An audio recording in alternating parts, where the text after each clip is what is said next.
Everybody, welcome back to the channel. I hope all of you had an amazing 3-day weekend. In today's video, I'm going to be sharing with y'all the top 3 stocks to keep on watch for tomorrow and potentially throughout the remainder of the week, all right? And we're also going to look at the overall market and discuss what to expect in the morning.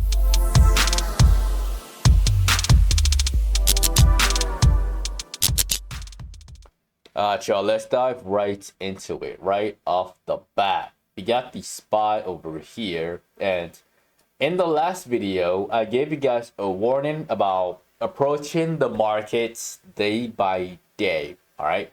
And so far, it's been showing us a bunch of dojis, which is not very, it's not very reassuring. Meaning the trend is a bit in limbo right now.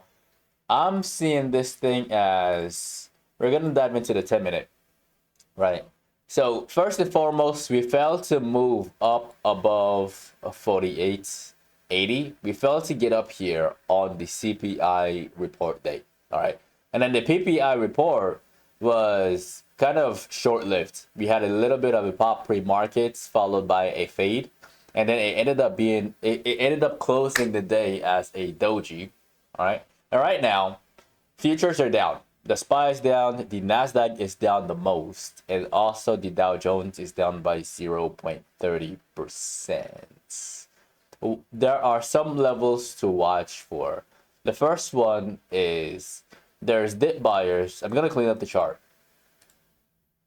There are dip buyers located here. And there are other dip buyers located here. Below 47.80, we're going to see panic. We're going to see a bunch of stop loss getting triggered, which means that this little sell-off is going to accelerate within the next 2 days. It's not looking that great right now. And keep in mind, we've been on a massive tear for it's been I think 3 months now. And the daily charts is looking right now like a triple top. Actually, I wanted to say double top, but it looks like a triple top. The first top is here, and then the next top is here, and then the third top is here. All right, so it's looking like a triple top. So watch for the break of 47.80. If we get below it and then we close anywhere around that, like Wednesday actually might be a little bit more aggressive. We might see an even harder sell-off. But for now, this is kind of what I'm seeing with the SPY. Looking at the VIX, let's see if the VIX can... the VIX opened up a little bit higher on Friday. And I know tomorrow morning is going to open up above 13 bucks. So just watch out for that as well. Now looking at the NASDAQ, that one is showing also a bunch of dojis. It's looking a bit more bullish than the SPY, but at some points the weaker, not I don't want to say the weaker, the indices that are not moving that fast are going to catch up with the indices that are moving really, really fast. All right, eventually they're all gonna stabilize together. So that's my thoughts on all of them. Now the first stock to keep on watch, and that stock is showing a nice structure with a lot of potential to make some money on. That stock is Snapchat. Snap. All right, now with Snap, this one is showing a double top. I shared this one like a month ago. Maybe not a month ago, maybe 2 weeks ago, right over here. I shared it right here. I told you I'll watch it for a drop to $15. It got to $15.30 and then retested these previous highs, formed a double top, and then these short sellers located here actually doubled down. All right, their stop loss was at exactly 18 bucks, and we never got to 18 bucks. We teased 18 bucks, but it got to 18.80.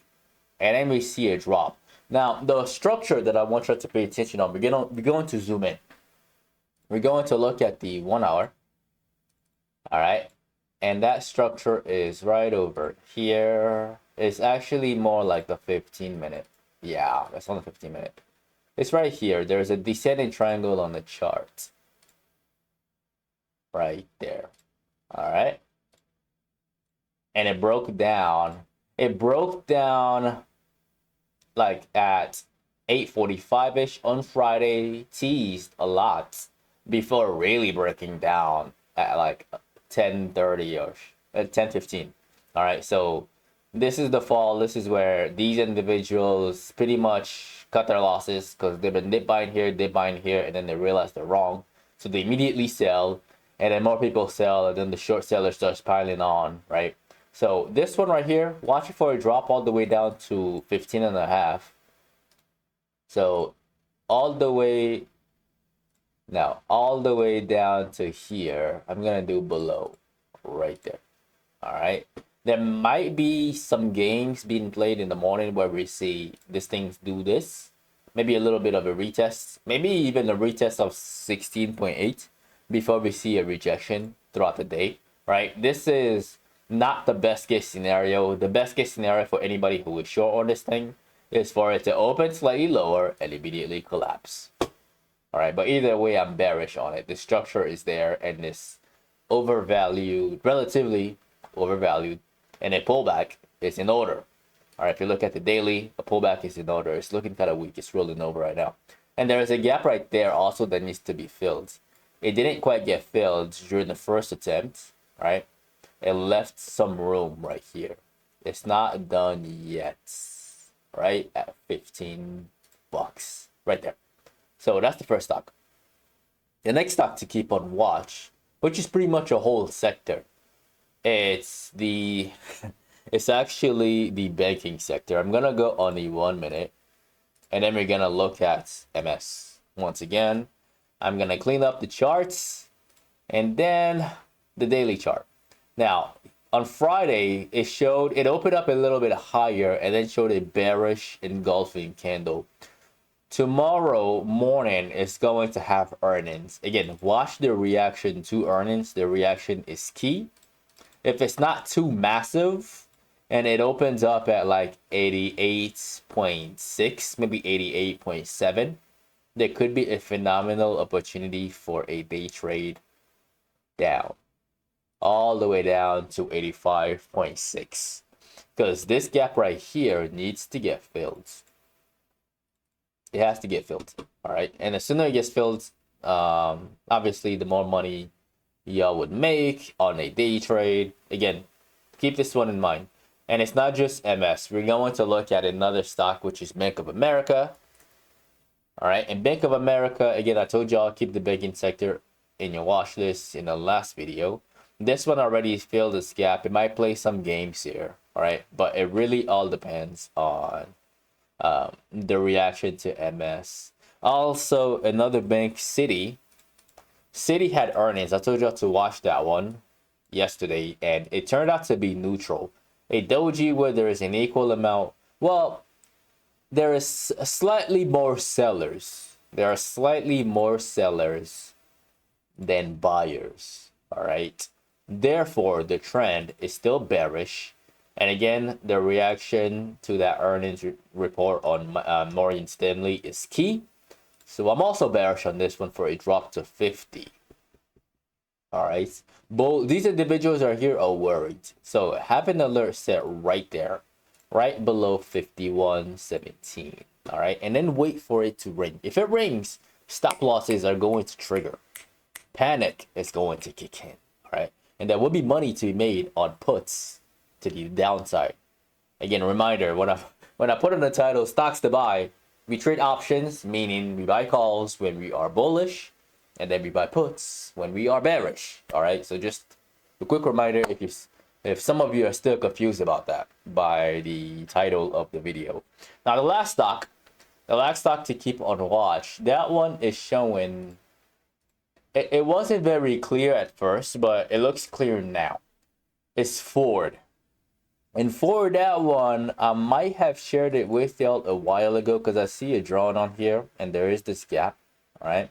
I might have shared it with y'all on like the 4th to watch it for a drop to 11.20-ish for that gap to get filled. it took its sweet time, and it's still not filled yet.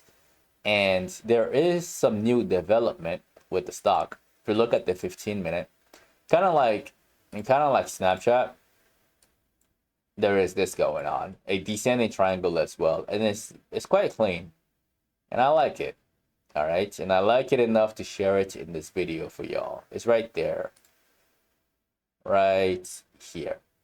All right, so y'all see the descending triangle followed by the breakdown, which is like not exactly the same as Snapchat, but a little bit before Snapchat. So we got the breakdown right here, and then it's been going slowly sideways into the close, closing into weakness. Tomorrow, watch it for a drop all the way down to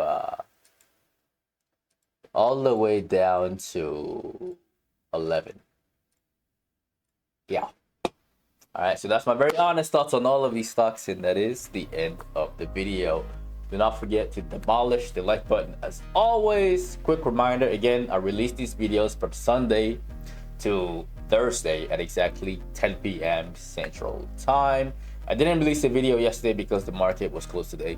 Again, there's no point to do that. So yeah, definitely click on the subscribe button and click on the notification bell. That way you don't miss out when I release these videos, and also YouTube can notify you when I release these videos. If you'd like to be part of a private Discord community, we can get all of this information in real time as I see them. You can find that as the first link in the description of the video below. Don't forget to follow me on social media at Paul Nguma at Patternology Lab on Instagram and on X. All right. And lastly, to get some free stocks with Webull, you can use the third link in the description of the video below. Let's get it, gentlemen. My name is Paul Nguma with Patternology Lab, where we trade patterns and patterns only. And I will see all of you in tomorrow night's video.